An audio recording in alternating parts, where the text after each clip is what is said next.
Okay, we're going to take a few minutes to take a look at exponents and properties and just how to manipulate the exponents. The first thing we're going to talk about is the zero exponent, which is a definition. It basically states that anything to the zero power, whether it's a variable or a constant or anything, is always just going to equal the value 1. So that could be x to the 0, it could be 3 to the 0. Anything to the 0 power always equals 1. So that's going to be a definition that you are going to need to remember. You can also multiply a constant by something raised to the 0 power, and you just treat that as 3 times, and remember a to the 0 is just 1, so 3 times 1 is just going to be 3. Alright, the first of 3 major rules that involve exponents is the product rule, and the definition of the product rule is if you are multiplying the same base times another term that has the same base, notice, well, let's give it a different exponent. These have 2 different exponents, but the bases are both x. When we do that, we're going to keep the same base and just add the exponents. So whatever m and n are, you'll add those together, and that's going to be your new exponent. Let's look at a couple of examples. Let's say we've got x to the 3 times x to the 4. Okay, since these are both a base of x, that's the same base, we're going to keep that base and just add the 2 exponents, the 3 and the 4, and that's going to give us x to the 7th. Okay, let's try another one.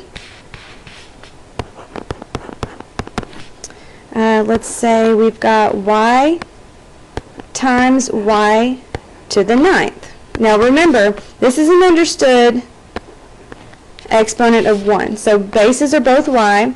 We're going to add the 1 and the 9 together. That's going to give us y to the 10th. Okay, next rule is the quotient rule. Now the quotient rule works similarly to the product rule, but this involves when you are dividing. So let's say you've got x to the m divided by x to the n power, and this time we're dividing the same base instead of multiplying like before, so what we're actually going to do is keep the same base but subtract the exponents. Okay, let's look at a couple of examples for this. Okay, let's say you've got x to the 5th divided by x to the 2nd. Okay, since we're dividing when we have the same base on the top and the bottom, we're just going to subtract the exponents, x to the 5 minus 2, which is just going to be x to the 3rd. Okay, you can have multiple bases in the same problem and still use this rule. Let's say we've got a to the 3rd times b to the 7th over a to the 2nd times b cubed. Okay, now we're going to just deal with the like bases at the same time. So let's see, we've got an a in the numerator and denominator, so let's focus on that one first. That's going to be a to the 3 minus 2, because those are the exponents there for the a's, times, let's focus on the b's now, b to the 7th over b to the 3rd, so we're going to do 7 minus 3 for our exponent here. Think of it this way, a to the 3 minus 2 is just 1, and remember an exponent of 1 is understood, so I'm just going to leave that as a, times b to the 7 minus 3, which is 4. Okay, and the third rule involving exponents is the power rule, and that is when you have a base that has an exponent that is raised to another power. And in this case, in the last 2 rules, remember the product rule, we multiplied the exponents because we added the exponents because we were multiplying the same base. In the quotient rule, we subtracted the exponents because we were dividing the same base. Now we're raising a power to a power. So now what we're going to do with the exponents is multiply them together. Okay, so let's take a look at an example here. Alright, we've got x to the 4th power raised to the 5th power. So that's going to be x to the 4 times 5, which is x to the 20th.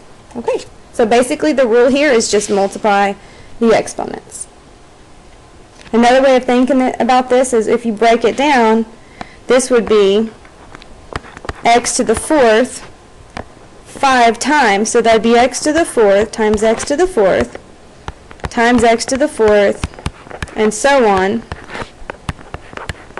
5 times. 1, 2, 3, 4, 5. Okay. Oops, that's supposed to be a 4. All right, now if we use the product rule like we learned just a few minutes ago, what would we do with these exponents? We would add them. So that would be 4 plus 4 plus 4 plus 4 plus 4, giving us the x to the 20th power. Of course, it's a lot faster to just multiply than to break it out like that. Okay, one more example here. Let's go y to the 3rd raised to the 7th. Okay, so all we have to do here is multiply the 3 times the 7.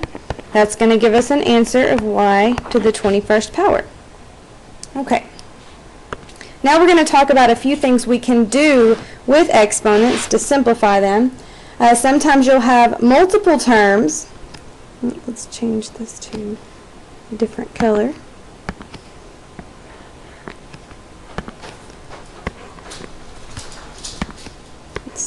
Okay, multiple terms inside that are raised to the same power, and when that happens, you are going to apply the exponent to each base. So that's going to be x to the nth power, y to the nth power. Okay, some examples here. Let's say you've got x to the 3rd, y to the 4th squared.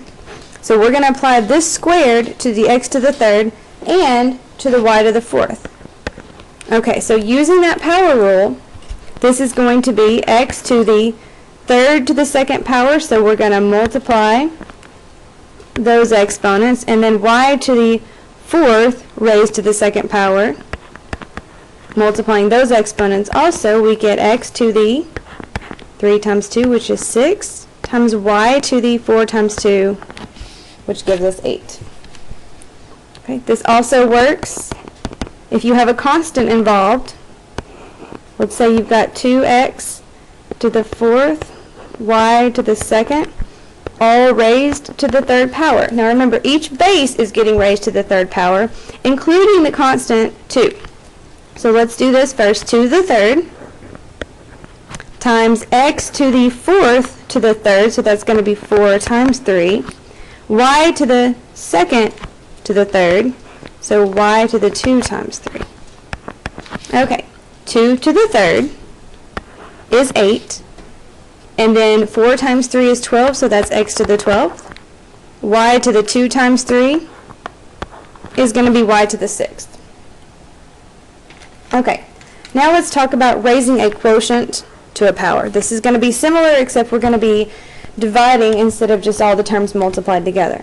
This rule states that even if you have a quotient and it's raised to a power, you are still multiplying every factor on the top and the bottom, raising it to that power. So that's going to be x to the n over y to the n. I think about the distributive property when I think about this. You're almost distributing the exponent to every base. Okay, let's take a look at an example with quotients. Let's say you've got a over b squared, all raised to the 4th power. Okay, so that's going to be a to the 4th power over b to the 2nd to the 4th power, so that's going to be 2 times 4. So we've got a to the 4th over b to the 8th.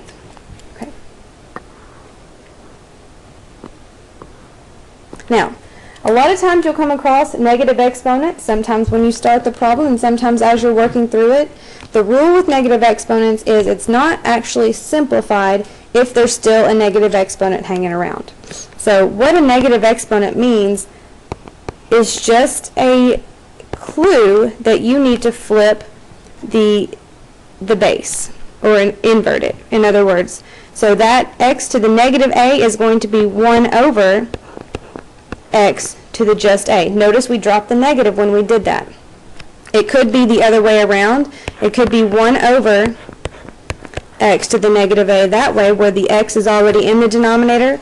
Well, if that's the case and there's a negative on the exponent, we are going to move that base to the numerator drop the negative sign, and now it's x to the a over 1, or just x to the a. Okay, for example, a to the negative 6th, a is in the numerator, it's understood to be over 1, so let's treat that as 1 over a to the 6th. Notice we dropped the negative here. Okay, let's try another one. 1 over y to the negative 4th. Since y to the negative 4th is on the bottom and there's a negative exponent, we're going to move that to the numerator and drop the negative, and now it's y to the 4th over 1, or just y to the 4th. Okay, this can also work if you've got several terms. So let's say you've got a to the 2nd, b to the 3rd, c to the 6th.